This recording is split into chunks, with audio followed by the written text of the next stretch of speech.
The offseason comes with a lot of interesting possibilities for the Yankees to improve their roster and bolster weaknesses that they have going into the winter.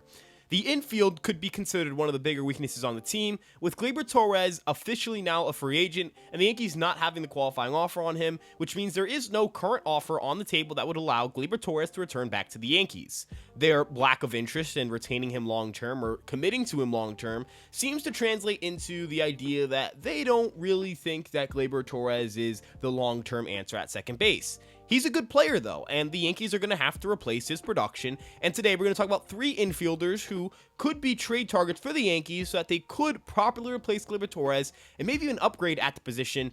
As Brian Cashman mentioned, potentially going externally for an infielder, he opened up to the idea of maybe even moving Jazz back to second base, and today we're going to talk about three targets who could be perfect for the Yankees infield. But before we get into that, make sure you guys like, comment, subscribe, turn on the notification bell, and check out Fireside Yankees on Instagram, TikTok, Twitter, Facebook, and of course this YouTube page. With all of that out of the way, let's get into today's video.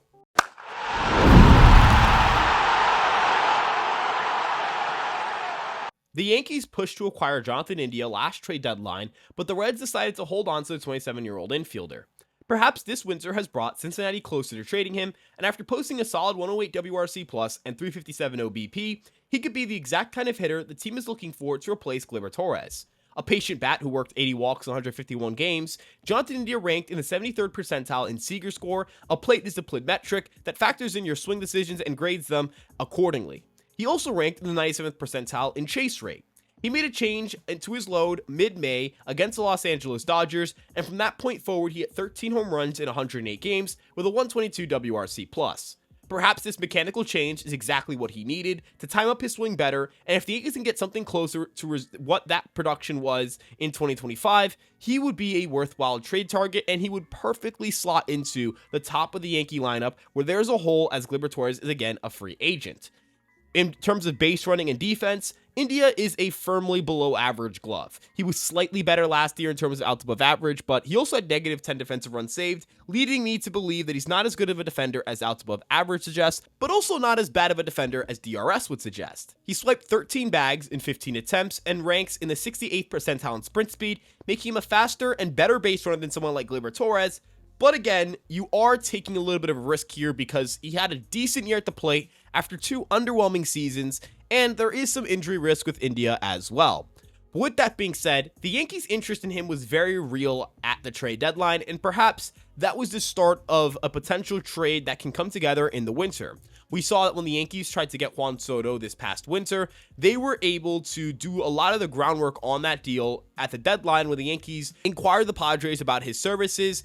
And I think that we could see something similar here with India, who again, the Yankees have had talks with the Reds about before. Reports have suggested the Philadelphia Phillies are placing Alec Bohm on the trade block after a difficult postseason that saw him get benched during the NLDS. While the 28-year-old was the third overall pick back in 2018, he hasn't taken the leap to become a legitimate star player, and his time might have run out in the city of brotherly love. His 2024 campaign was not a bad one by any means. He had a 115 WRC plus with +3 outs above average at third base and +2 outs above average at first base.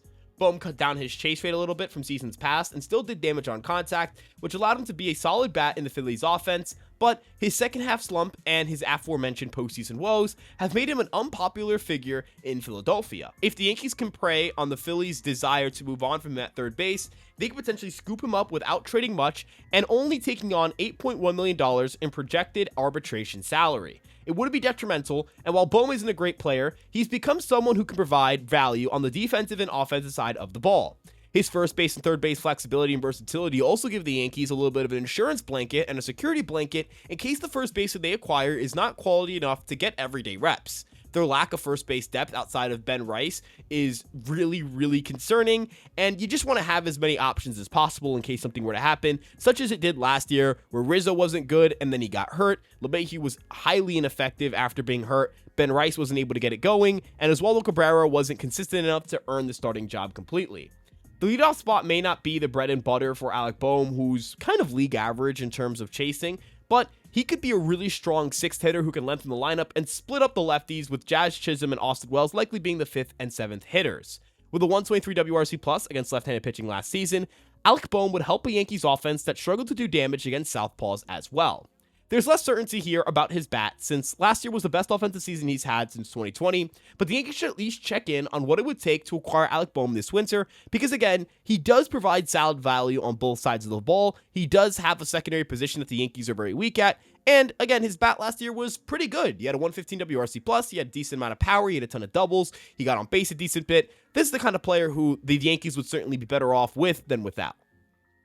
Lastly, let's talk about someone that the Yankees had some interest in at the deadline in 2023, in the offseason in 2023, and now I expect it to at least circle back to these conversations this winter. Brendan Donovan of the St. Louis Cardinals is a perfect fit for the New York Yankees. His ability to play second base, first base, third base, and the corner outfield at a pretty high level makes him an attractive trade option for any team, but the Yankees in particular can provide a couple of things for Donovan that other teams can't. The short right field porch provides the type of environment that Donovan would do very well in, as instead of hitting 14 home runs, he would have hit 19 home runs had he played all of his games at Yankee Stadium. Furthermore, his excellent feel for contact and his great plate discipline make him an excellent leadoff candidate for the Yankees as well, as he put up a 115 WRC+ and a 342 OBP across 153 games last season, while again playing 4 different positions. At second base specifically, he posted +5 outs above average and +3 fielding run value, and I think that's the position he'll perform best at on the infield. This would keep Jazz at third base, and I think that's the best formation for that kind of infield because Jazz has a far superior arm to Donovan, and I think that matters at the hot corner. For the Yankees, I think they actually have the kind of players who would entice the St. Louis Cardinals. Luis Gil and Clark Schmidt are both controllable starting pitchers who the Cardinals can bring into the rotation to add some more swing and miss, which is something they lacked after importing Kyle Gibson and Lance Lynn into the rotation alongside Sonny Gray. They may move on from Sonny Gray, who is set to make some serious money over the next 2 years, only creating a greater incentive for a team like the Cardinals to acquire young, controllable, and cheap pitching.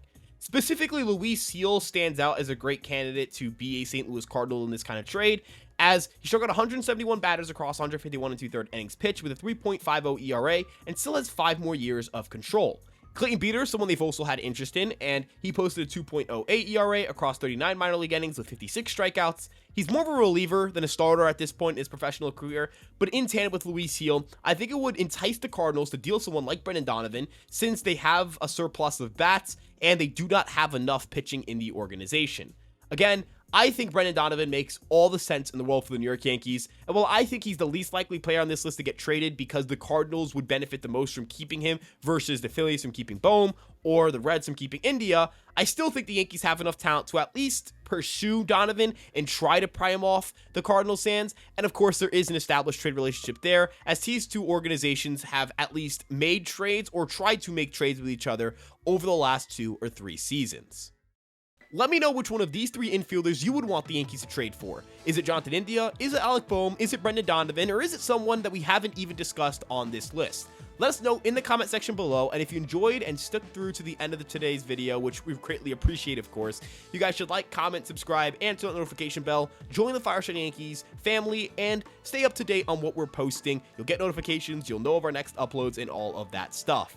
But with that being said, you guys can check us out on various social media platforms as well. We've got your favorites. We've got Instagram, TikTok, Twitter, Facebook, and of course this YouTube page. Links are all in the description. Handle is at Fireside Yankees, except for Instagram where it's at fireside.yankees. And EmpireSportsMedia.com has written coverage of all your favorite New York sports teams, including the New York Yankees. The written version of this video is up on the website, so if you're more of an article kind of person, if you're more of a visual kind of person in terms of just you want to see words, you want to see pictures, that's the kind of stuff for you. I've got plenty of content that's exclusive to the website on there as well. Thank you again for tuning in. We appreciate you guys so much. Follow me at Ryan Garcia ESM if you like my voice and you like hearing my takes, which I do talk a lot, so just give me that heads up. And we'll see you guys in the next one. Peace out. Let's go Yankees and have a great freaking day.